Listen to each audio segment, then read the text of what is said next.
Hello, BookTube. Well, I went back to the Brattle Bookshop first thing this morning. For those of you who are new to the channel, that is a used bookstore in the heart of downtown Boston. They are old. They are great. I recently did a Zoom chat with Zach, who has worked there for a long time. If I remember, I'll leave a link to it down below, but it's a recent video. If you look on, my recent videos, you will see it.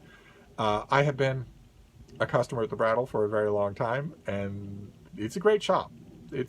They are buying energetically all the time, so the contents of the shop are changing slowly but steadily all the time. And in addition to that, there's a sale lot outdoors. There's an outdoor sale lot right next door with $1, $3, and $5 books that aren't junk.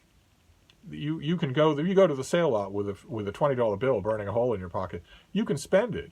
Allowing for tax, you can get 19 books for that $20. You can have a good solid week's worth of reading out of one trip to the Brattle, just to the sale lot, just with $1 books.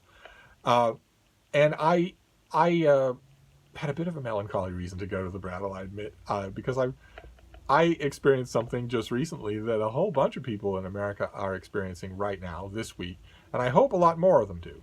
Even though it's a negative feeling, I'm hoping that it's widespread. And that feeling was that I canceled Thanksgiving plans. I had Thanksgiving plans that involved travel and gatherings. And we can't do that. We can't do that in America this year. We just can't do that in America. We have pandemic numbers, the like of which nowhere in the world has seen. Our pandemic numbers are something out of a science fiction novel. We must not travel. Thanksgiving and Christmas, the heart of the snow and sleet, cold and flu season, is going to be a nightmare anyway. We can't have people. Thanksgiving is typically the most traveled day in America, in the calendar in America, with the largest number of people moving around the country by planes and trains and buses and cars. And that can't happen. That absolutely can't happen this year. Or we will turn the entire country into a super spreader event. It's bad enough that political partisans on one half of the political spectrum in this country believe that it is a culture war issue not to wear a mask. You look at their comments. You want to know where you can find those comments, wait for Joe Biden to make a tweet of any kind, and then look in the comments field, and you will see these people, and they come right out and say, I will never wear a mask, which isn't something that a normal rational person says about a health measure. No one in that comments field is proudly saying, I will never take acetaminophen. No one is doing that. It's the mask has been co-opted as a culture war gesture. And so you have thousands and thousands, millions for all I know, of people in America who view it as a personal tenet, a personal pillar of their personality, not to wear a mask in public. Those people are going to gather in huge numbers for Thanksgivings. And I have an old and somewhat caustic friend who I went on this diatribe with him just recently and said the same thing that I said to you on videos, that it's absolutely embarrassing that when the national press wants to interview these people, they have to interview them with 6-foot boom mics like they were talking to a dangerous animal. Because these people are gathering by the hundreds and thousands without wearing masks because of a belief. It's not that they're uninformed. They see the same graphs that you and I do. It's just they're saying, no, this is the way that I identify myself. I identify as someone who doesn't wear a mask in the middle of a pandemic. And my old friend said, well, then that's a problem that will settle itself, right? And I think in a ghoulish way, he will probably end up being right, but I don't like that. I don't like that solution at all. But one way or another, we just stopped our plans, stopped the forward momentum, the smiling, the looking forward, the packing. I was even packing. And just took a step back and said, this is like a gut punch, but this is a bad idea. We shouldn't do this. We can, but we shouldn't do this. I'm hoping that a lot of people around the country are making that decision for Thanksgiving. I know that it stinks. I know that it does, but I'm hoping that most people are saying it's not worth it. What is the plan here? What are you talking about? You're talking about traveling 2 cities over, 2 counties over, 2 time zones over to visit your elderly relatives for a Thanksgiving meal. And what is the thing you're risking? It's not you, it's them. You're risking them. You're risking their lives. If this were a matter of a loaded gun, and the chamber was going to be spun while you were traveling, and then the trigger would be pulled a week after you leave, well, you know perfectly well your grandparents want to see you. So they're going to say, let's risk it. But you wouldn't risk it. Not if it was a loaded gun. This is a loaded gun. You shouldn't risk it. You shouldn't do it. But anyway, the point of this peroration is that I felt like I needed a little pick-me-up because I canceled my plans. And I don't think, here in America anyway, I don't think we're far off from any plan being a bad idea. Remember, that was the way of it back in March and April. The way of it in March, April, and May here in this country was no one was even leaving their homes. That's when traffic started to disappear from roads. That's when people started leaving their offices and working remotely. And maybe peeking out once in a while for heavily guarded trips to the grocery, but otherwise nothing like that. Nothing for fun. And the numbers now in the United States are 5-6 times worse than they were then. So I don't think we're far off from we should probably be there already, the days when,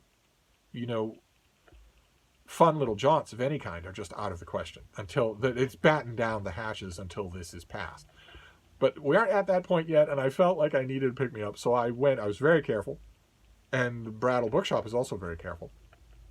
And the place that I shop is the outdoor sale carts, which is, again, another layer of safety, another layer of protection. There weren't many people there, even on a Saturday. That early, there were hardly any people there. And I found a bunch of books that I want to show you now that I've cleared my throat about this. I want to hear, of course, what your plans are for Thanksgiving. If you are planning on, spinning the wheel and just going to a long-planned gathering, I'm urging you not to, but one way or another, I went to the Brattle, I came back in one piece, and I have some books to show you. That is the long and the short of it here. And we'll start with something for the gays. You have to give the gays something, in almost all cases, or they get all up in arms. And I'm something of an idol to them. It's a burden that I bear, me and Cher. So I got something for the gays. I didn't actually know that this existed.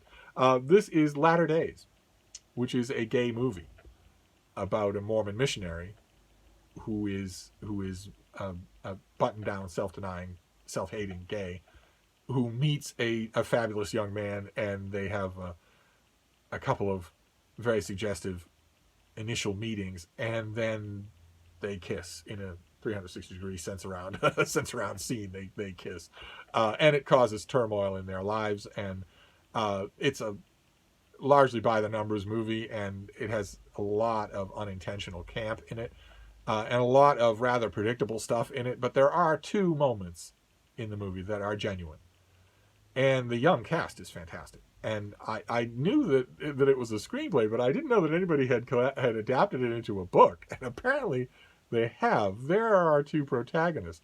And this is based on the screenplay by C.J. Cox and adapted by T. Fabrice. I don't think either one of those names is real, but you get the point. This does not have a photo insert. Doesn't have anything other than just, the poster. And I don't know what I will get. I would probably more readily bought a screenplay than an adaptation, but we shall see. It'd be a way to revisit it. I haven't actually seen Latter Days in quite some time. I confess that the penultimate scene, the climactic scene in the movie, actually does work on me. One of the main characters is certain that the other main character is dead, and then he walks in the door of a crowded restaurant, and that scene is fairly well done. And it has there's a running joke throughout the movie that gets a really good return moment in that scene, despite how heavily emotional it is. I'm not sure that how much of it would bear repeat watching, but I might give it a try, especially once I'm done with this thing. And this is a perfect example of a thing that is obviously not a keeper, right? I mean, the ultimate goal at the Brattle is to get keepers, even for $1. To get a book that you're going to hold on to forever, that you're not going to resell, you're not going to give away, not going to forget about. And I try to do that at the Brattle, but if you're talking about $1 a book, then I don't try all that hard, because the Brattle can come out and pick up a pile of books if I want them to. So, but quite a few of these I think are keepers. This next one, for instance, not only is a keeper, but it has a spot in this room. There's a spot that's steadily growing with books of this kind. This is by Olive Wagner Driver, and it is the Bacon Shakespearean Mystery. Very drab-looking thing. This is probably from the 1960s. Is that right? I'm going to guess. This is the Crawshar Press in Northampton, Massachusetts, 1960. And as you can tell from the title, this is yet another entry in the whole Shakespearean authorship body of writing, which I just love. I just love reading this sort of thing. I think it brings out the rat terrier best in its authors usually. I have not read this one. I don't think I've even seen it referenced in bibliographies. But I have a whole bunch. I have like half a dozen books on a shelf over there of Shakespearean authorship books, so I will dig right into this thing. And if it's any good at all, then I'll make room for it on that shelf and bring it in here because I love going back to these things. This one, of course, will center on Francis Bacon, who for a long time was the foremost candidate of anti-Stratfordians, people who say that William Shakespeare of Stratford-on-Avon, a prosperous grain merchant who was once upon a time a stock jobber in the London theatre scene, but absolutely was not the author of the great plays of William Shakespeare. Those people, the people who are willing to admit that William Shakespeare existed but aren't willing to admit that he's William Shakespeare, have for a long time strongly nominated Francis Bacon as a foremost candidate for the person who actually did write the plays. I myself have never seen that at all. Yes, Bacon has a lot of the on-paper qualifications that these anti-Stratfordians dream up for what William Shakespeare would have to have. A knowledge of falconry and medicine and court politics and international diplomacy and whatnot. A knowledge of languages and a knowledge of untranslated works. Okay, fine. I'm willing to admit a lot of that, even some aspects of the biography. But for me, the Shakespearean authorship controversy has to come down to the words on the page, right? They're the whole reason why there's a controversy, is because you're looking at those exquisite words in Lear or The Tempest, and you're saying this guy, with his hands on a grain sack, suing people for shillings, couldn't possibly have written such works. Now, we know that's not true. We know that petty, mean-spirited, avaricious sots can write beautiful prose. We know that for a fact. But either way, the question comes down to the prose on the page, to the verse on the page. And for me, that has always been the death blow to Bacon as a candidate, because it's not that he writes that much worse than Shakespeare, but he writes completely differently. Black and white different. There's no way. Not only does he write black and white differently, but he writes in a way that is very consistent throughout his whole writing career. He would have had to be not only the stealthiest writer in the world, for nobody in the Elizabethan age to know that he was writing the plays of Shakespeare, but he would also have had to have been split-brained in the most profound way. I just don't see it. The prose, the words themselves, for me, disqualify Bacon. But one way or another, we'll see. We'll see what Olive Wagner Driver has to say on the subject. That'll be a quick read. Then this next one we have seen already on this channel. I got a copy at the Brattle in the sale lot. I got an old hardcover with a dust jacket. I reinforced the dust jacket, but I didn't actually read the book. I'd read it when it first came out years and years ago, but I didn't actually reread it. And then I got rid of it because I thought, if you really wanted to reread it, you would have done it by now. But I do want to reread it. Now I found the version that I want. This is a UK trade paperback. This is Helen McInnes, and this is The Venetian Affair. Look at that cover, huh? That's a hammer and sickle with a tower. With looks like this is Titan Books. That might not be UK. That might be America. I know there's a Titan Books in America. Looks like they do a couple of other things too. Message from Malaga and North from Rome. But this is New York drama critic Bill Fenner arrives in Paris only to discover that his coat has accidentally been switched with another, and that now he is $100,000 richer. But when the U.S. Embassy refers him to NATO and the CIA, what began as something seemingly simple, a case of mistaken identity, becomes something far more lethal. Following the trail to Venice, Fenner must learn to play a deadly game with the highest stakes against communist opponents plotting an assassination that threatens to undermine the balance of Europe. I read this when it first came out, or I don't even want to know when that was. Good God. Do I want to know when that was? 1963. Oh my God. I seem to remember that it disappointed me because it has very little of the flavor of Venice anywhere in it. But I got this. It was $1. I grabbed it mainly because that old hardcover is no longer here, and I felt a little remorseful that I had it and didn't give it any attention. This is a form I would have wanted anyway. I didn't know this existed, so I grabbed that. Then this next one may be the find of the day. I had to reinforce it because it was in terrible, terrible shape, but it is such a terrific book. So good. This is Kenneth Roberts, who did Northwest Passage and Arundel and Rabble in Arms. And this is one of his pieces of nonfiction. I showed you a little while ago, he did a book on the Battle of Cowpens that was also a piece of nonfiction. This was far more famous in its day. This is Trending into Maine. And this is his really an extended love letter to the state of Maine, in all its weathers, in all of its personalities, and all of its history. He follows a history here of the Nason family as they go generation by generation through their different iterations in Maine history, and tells all sorts of fantastic stories along the way. He is such a fantastic storyteller, Kenneth Roberts is. It's kind of a shame that absent some, bug up the butt obsession by some editorial assistant at some publishing house somewhere down the line, Kenneth Roberts will almost certainly never be reprinted. Certainly not in these beautiful editions. We might get a Library of America volume or two. But this thing is lovely. This is from 1938. The publisher approached N.C. Wyeth, the illustrator, N.C. Wyeth. They approached him wanting to know, would you be interested in supplying paintings for this book?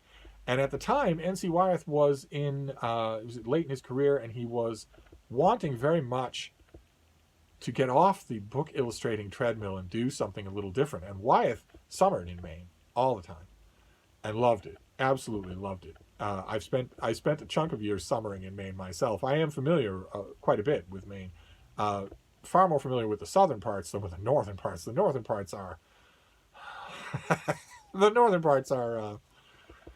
they can be a bit rough. I have been over every inch of the northern parts, but it's not anywhere that you want to. One way or another, Maine in the summer can be very lovely. Maine on the seacoast in the summer can be very, very lovely. And Wyeth had already started painting scenes and vignettes of that life, of that world. So, and this seemed to him to be a chance at something new, a chance not to just slavishly dedicate his paintings to what was happening on the written page, but rather to make them sort of meditations on the subject and thereby expand his art. This was 1938, so Northwest Passage was doing very, very well, had been doing well for well over a year when this book came out. And Wyeth wanted to try something a little different. At least one of the paintings that he did that ended up in this book, he did as a means to stand alone, meaning to just be a work that stands on its own. But even though that was his goal, to sort of strike out a more independent path, a more impressionistic, interpretive path when it came to illustrating a book, as opposed to what he had done for Scribner's for years, where he was just illustrating specific scenes from the book in question. Despite that fact, he corresponded with Roberts extensively about what these pictures should look like, and because he wanted to do them justice, he didn't want to do a painting of, a Maine packet or a merchant vessel of some kind and have there be mistakes in it that might reflect poorly on Roberts. They had a good correspondence about this. I would love it if there were somewhere out there in the world, maybe there is, a collected volume of Kenneth Roberts' correspondence. That would be something, if such a thing existed. Maybe no one's ever bothered to do it. Those letters have got to exist somewhere, because even though you only know Kenneth Roberts from very dusty books drawn from somebody's library and sold for 5 cents at a yard sale, he was once upon a time a titan of American letters, a formidable force, somebody who was so effective in his writing that he could actually make George Orwell be condescending, which is saying something. Roberts is ripe for rediscovery, but even if he is rediscovered, he won't be rediscovered in a beautiful version like this. This is let me show you. These Wyeth illustrations I doubt would ever recur I mean, who would look at that potato harvest in Aristotle? Who would ever reprint this with these paintings? I don't know that anybody would. Oh, look at that, Benedict Arnold's March to Quebec. Look at that. Oh, fantastic. I myself have not read this in forever. The wags among you will say maybe he hasn't read it since 1938. You know, zip it. I haven't read it in a long time. It is a classic, though. I mean, once upon a time, a long time ago, there wasn't a used bookstore anywhere on those aforementioned southern coastal Maine towns that didn't have copies of this on the shelf. This was just what you got when you went used book shopping in Maine. I don't know if that's true anymore. I don't know how often this has been reprinted. This volume that I got at the Brattle today is from 1938. But one way or another, of all the books that I got today, this and only a couple of others are guaranteed a spot in this room. Trending into Maine. First, I'm going to read it again and savor it, underline it, annotate it. But then, definitely, it's coming in here. The same thing is true for this next one. This is John Hay, who wrote a whole shelf worth of slim volumes on Cape Cod. Those of you who aren't up on your American geography, Massachusetts is a rectangle. The state of Massachusetts, the state where I live, the greatest state in the Union, and the home to Boston, the greatest city in the United States, and the greatest city in the history of cities. Massachusetts is a rectangle, except for a fishhook that extends out into the Atlantic. And that fishhook is Cape Cod. And it is a gorgeous, wonderful, magical place. Truly a magical place. I know every inch of it, every sand pebble, every blade of grass, every owl pellet, every season, every mood. I know every inch and love Cape Cod, dearly love it. And this is John Hay's book, The Great Beach. This is illustrated by David Gross, and I had to reinforce this one as well, but this has just, these are wood engravings, and they are lovely. Just lovely stuff. And this is our author writing about the Great Beach. Let me get you another illustration here, if I can. Isn't that wonderful? Look at the water there. If you've got that fishhook extending into the Atlantic, as you can tell, if it's a fishhook, it's going to have a recessed harbor on the inside. The outside is bare and curved like a bow, pointed directly at the ravages of the Atlantic Ocean, in storms in the summer, storms in the winter. That curve on the outside is the Great Beach. And it has towns all along it, but long stretches of desolation. And it is well known that the Great Beach has been written about a great many times by a great many people. I think Hay even mentions that. I think he even alludes to that at the beginning of his book. I suppose that anyone writing another book about Cape Cod can be convicted of temerity in the face of such predecessors as the three Henrys, Thoreau, Beston, and Kittredge, as well as Dr. Wyman Richardson. Dr. Wyman Richardson wrote The House at Nauset Marsh. Nauset Marsh is right there at the breaking point, the elbow of the Great Beach. And this is terrific. Absolutely terrific. And as soon as I saw it, I realized that I had a mass market paper of it once upon a time, but I didn't have a hardcover. So I grabbed it and I reinforced it, and I noticed I went and found Nature's Year, also by John Hay, also with illustrations by David Gross, where he follows the seasons of Cape Cod all the way through. So not just the heyday, the bright, brassy heat and humidity of summer, where most people who vacation at the Cape know it, but all the seasons. And now I have the two of these in these nice hardcovers, and all I need left is The Run, John Hay's first book on Alewife Run. That was the lifeblood, the commercial and economic and ecological lifeblood of the Cape. That has to exist in a big illustrated hardcover like this. It has to. So it's just a matter of time until I find it. And then this next one, I already have. I got it anyway because it is a slightly different form. And that's kind of strange, but I did it anyway. This is a Patrick O'Brian novel, the Aubrey and Maturin series, his Napoleonic seafaring adventure series that I love so much. I think they're so good. They're so rereadable. And this is The 100 Days. And this is a UK edition. It's a slightly murkier cover. Patrick O'Brien's name is gilded in gold there. The inset there is in a box, and The spine looks a little different, and you can, for your comparison, this is the American version of the 100 Days. See, right? Same illustration, but much sunnier, much more intensely cropped, and without the gold gilt at all.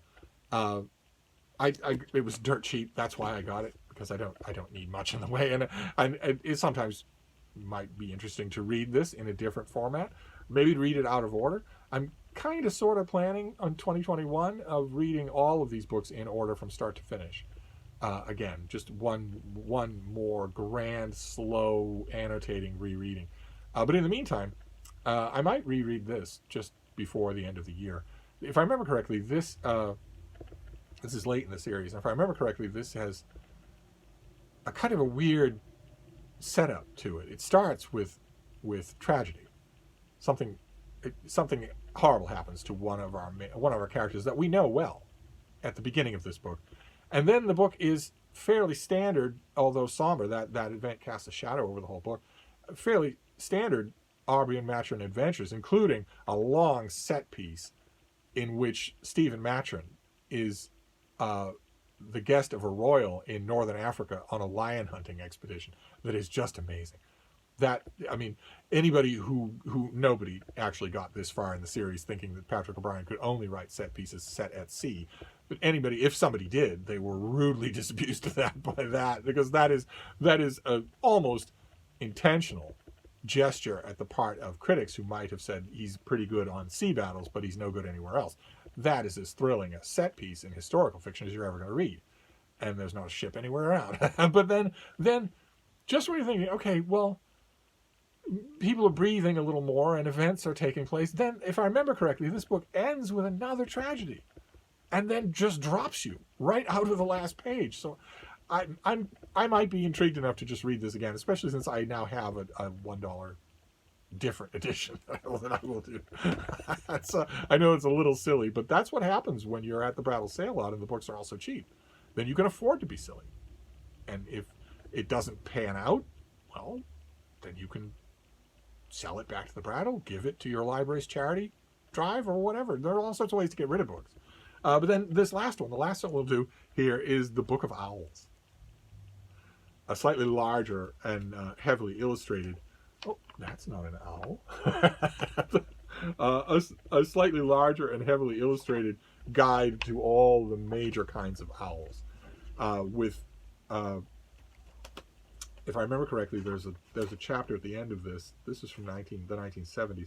Yeah, at the end there's a chapter called A Potpourri of Facts that's all about owls. But you learn a lot about them in the what is this? This book is sent to you with our compliments from Alfred A. Knopf. We would appreciate receiving 2 copies of any mention of it in which you may publish, but no review should appear before publication date, October 18th, 1974. I swear this isn't mine.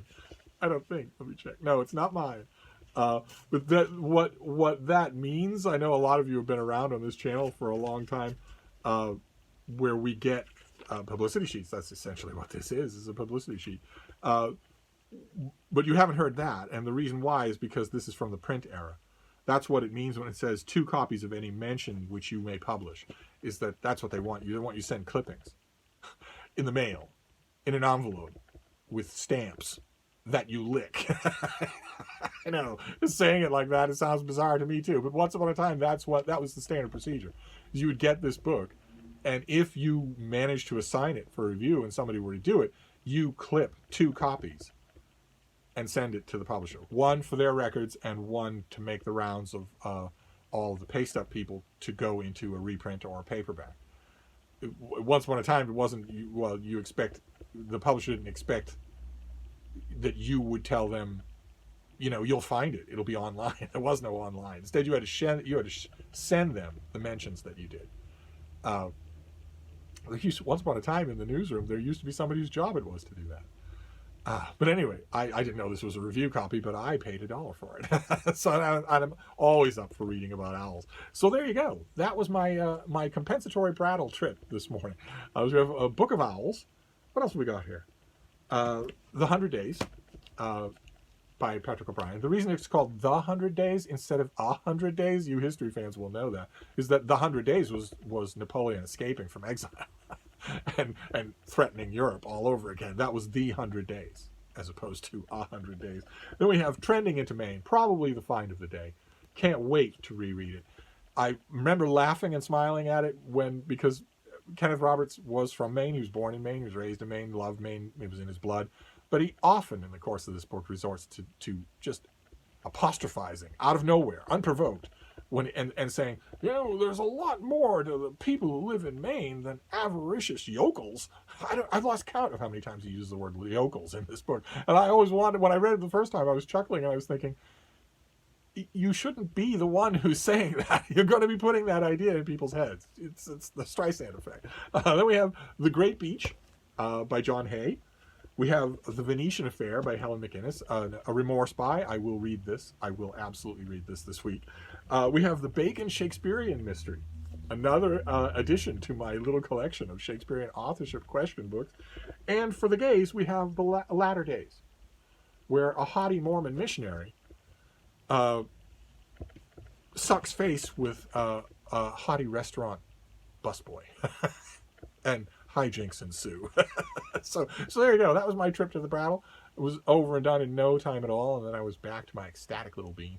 And that's it. That is your Brattle trip for today. Don't know when I'll be back to the Brattle. Maybe next week. I anticipate that soon, whether a directive comes from Washington, D.C. or not, I anticipate that soon governors, mayors, state officials are going to start to say, don't go anywhere. Don't leave your house. Unless it's an emergency, don't go anywhere. We're in the middle of a health crisis, the likes of which this country has literally never seen. Not in 1918, not the smallpox epidemic of a century before that, not any of that.